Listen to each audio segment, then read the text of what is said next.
What's up, team? Today we are working on the GasGas MC125. This is probably going to take a few episodes.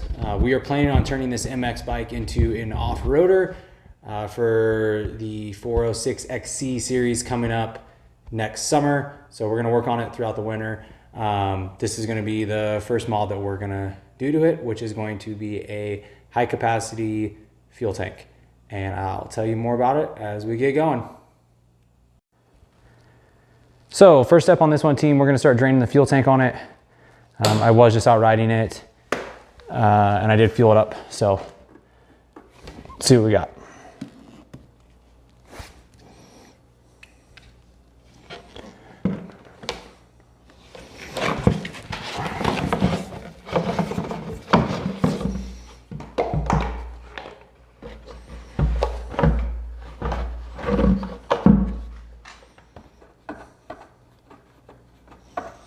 So I'll give you a little bit of backstory while we wait for this to drain.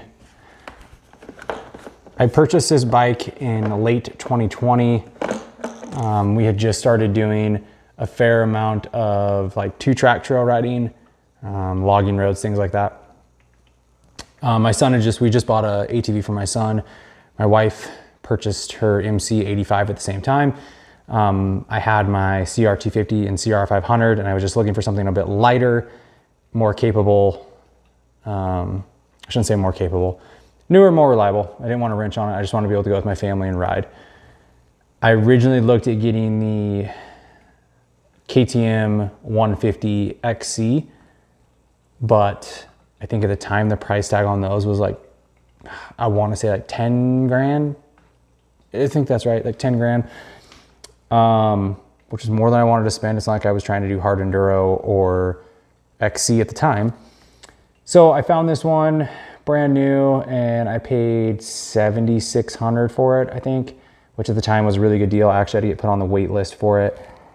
But now that we have started doing more dedicated single track style stuff, I do want to adapt the bike to be more capable for that. It's paid for. I'm not going to go out and buy a new bike. It's relatively low hours. It's in great shape. I just think that we can do a few light modifications to it, including the fuel tank.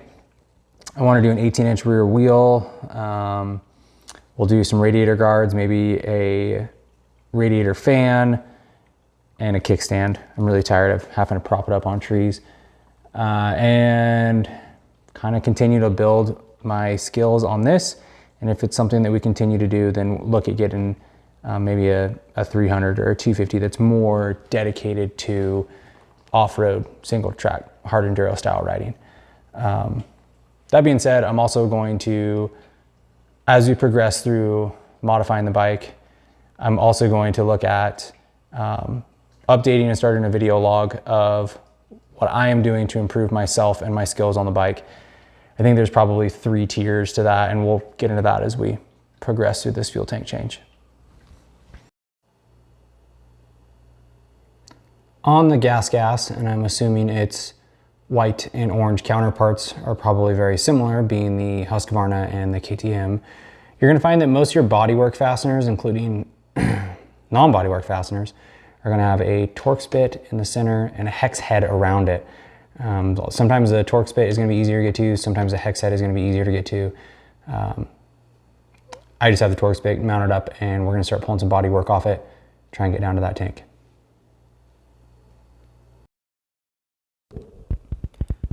All right, guys, so I am going to be doing something a little bit different on this video. I'm going to try and dub over the video with audio. We had a couple complaints, well, not complaints, comments on the last few videos that we had some pretty poor audio quality.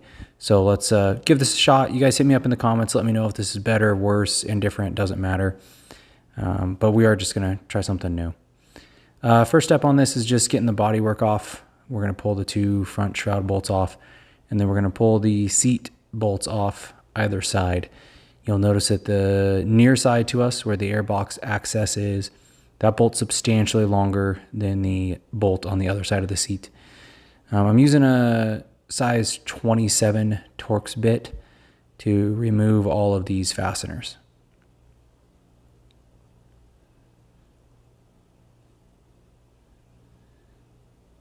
So once you get those 2 bolts out of the seat, I'm already on that side, so I'm just going to go ahead and remove these other 2 front radiator shroud bolts.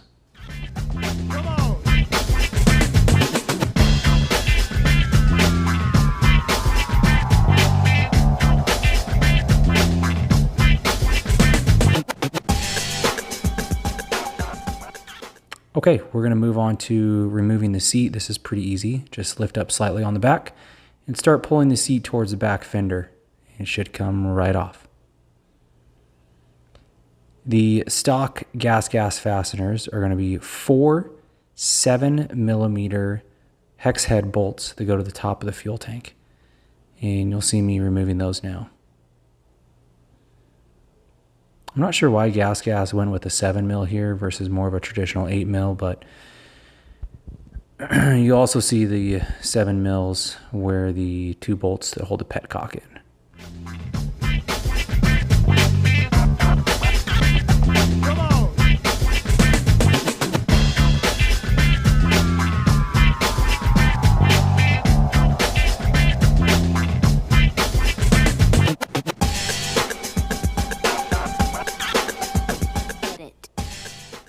So once we get these 2 7mm off, we're just going to confirm that everything's kind of loose and ready to go on it.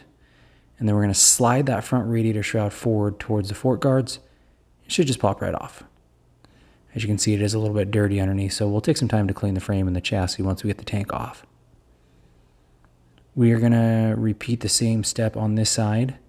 However, this shroud guard is a little bit longer. It goes a little farther back on the bike because of the airbox design on the other side.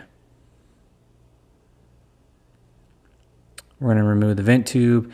The new fuel tank comes with a different style fuel cap, so you'll not be able to reuse your fuel cap. This bolt is a little bit hard to see. This is the bolt that's holding the tank on. It is down inside the tank, and it is another 27 Torx head. Once we get that removed, we already have the fuel lines removed, so it really is just as simple as twisting this bolt out and then lifting the tank off of the chassis. Take it from the top. Go! I'm going to take just a quick minute here to grab a bottle of spray cleaner and spray down some areas on the bike that don't usually get cleaned. We are going to be back into this region again, I am sure, for when we go to do radiator guards and radiator fan. But we'll get it cleaned up right now. Go!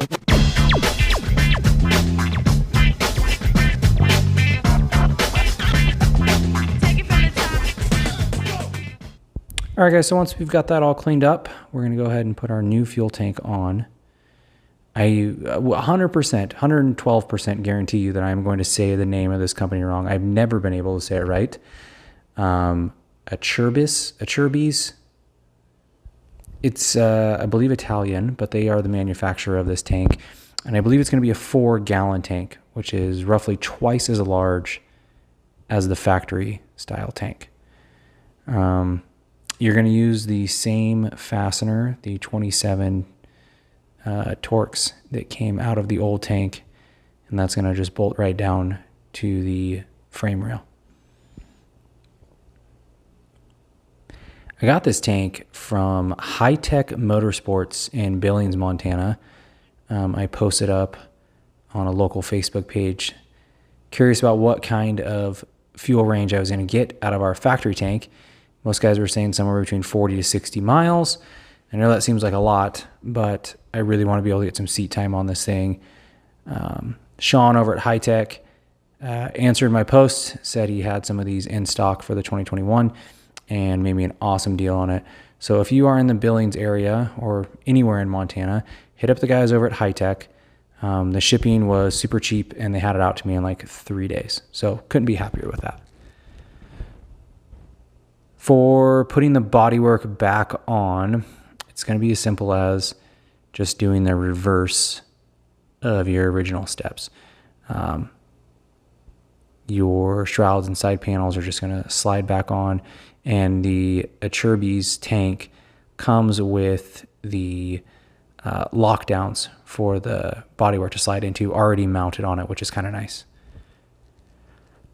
There was some differences with the top fasteners. The aftermarket tank has metal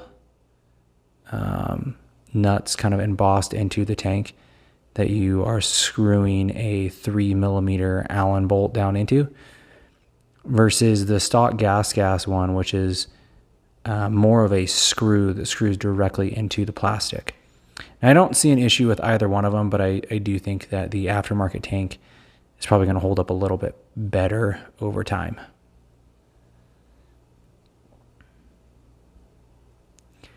With any aftermarket part, there is always a little bit of a fitment issue. These are made to as close as possible specifications of factory, but there is a little bit of tolerance and error there. So this is where you see me having a little bit of trouble getting these top Allen head bolts started. They're just not lining up quite right with the side panels. And later on, you're going to see me struggle a little bit with this side of the fan shroud as well. So here you get a bird's eye view of the Allen heads. However, on the aftermarket tank, they only have 3 spots for fasteners instead of 4. And they only sent you 3 fasteners. The seat goes back on the same way it came off. You're going to want to apply pretty firm pressure near the middle of the saddle to catch that rear hold down. And then it should slide forward. I did have to give this one a couple taps just with the palm of my hand to get it to slide into place. And then you'll reposition the bolts in the same order that they came out.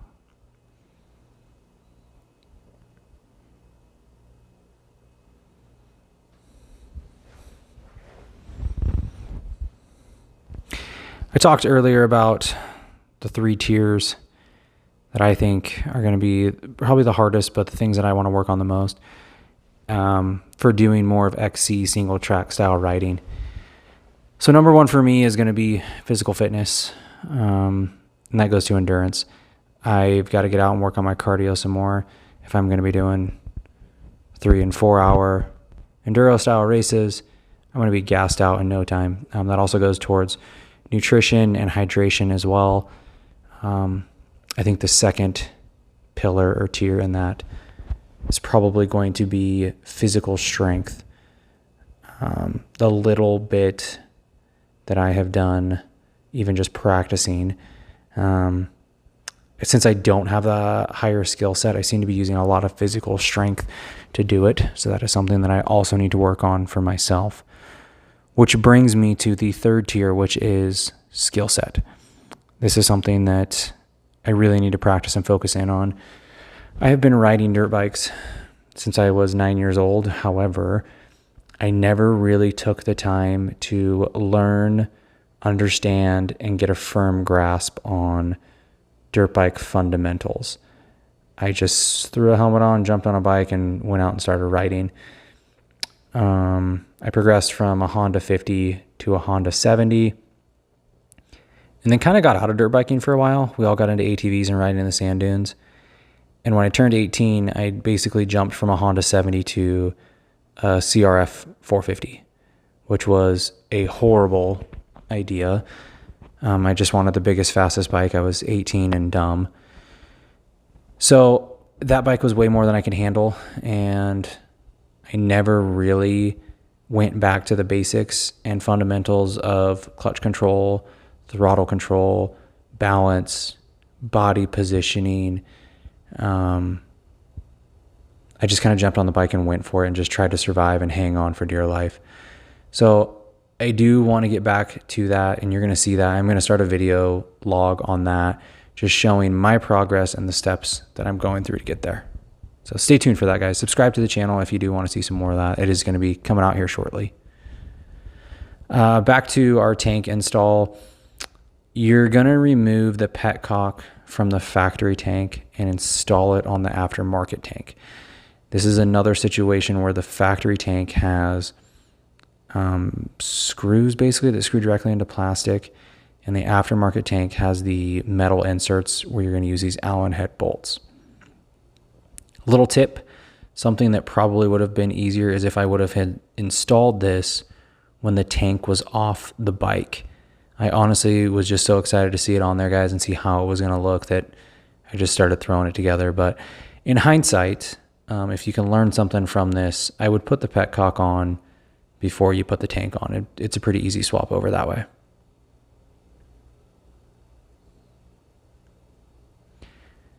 Now, I will say I am replacing the fuel line and putting an inline filter in. I don't think that you have to do this. Your distance from the petcock to the carburetor is actually going to be shorter. So you could use your factory fuel line and probably cut it down to size a little bit.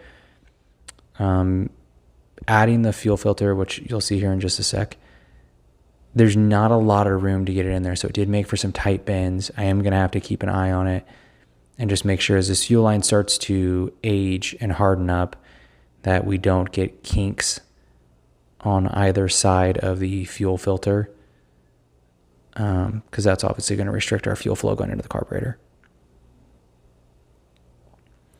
I opted for the fuel filter for a couple of reasons. Number one, it's a brand new tank, and although it does look to be of high quality, I just wasn't sure how well their manufacturing process removes any plastic deposits from inside the tank, and I don't want to risk being somewhere out on a back trail and having a jet plug up or a needle and seat get stuck wide open because a piece of plastic got in there. So this is just a $3 piece of insurance for me. It's a really quick, easy install and something that I usually change out every time I change the case oil on the bike. So you're going to see me fumble around with this a little bit, and it's really just because there's not much distance between the petcock and the fuel inlet on the carburetor, and the fuel line is pretty stiff right now, so I'm just trying to get it worked into place.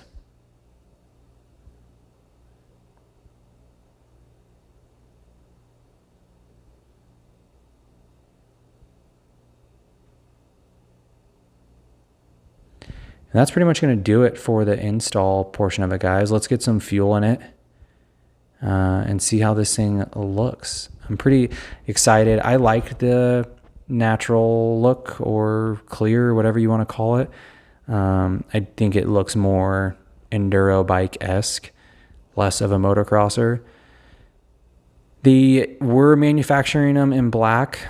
Every website that I found, both the natural and the black, are on back order or sold out, which is another reason why I'm so thankful that Sean over at High Tech hit me up.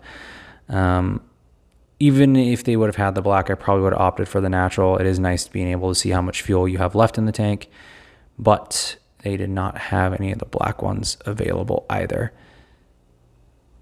We're just going to put a splash of fuel in this. We're not going to go the full 4 gallons. I more or less just want to make sure that my petcock isn't going to leak. And whenever you put a new part on, it's just cool to try it out.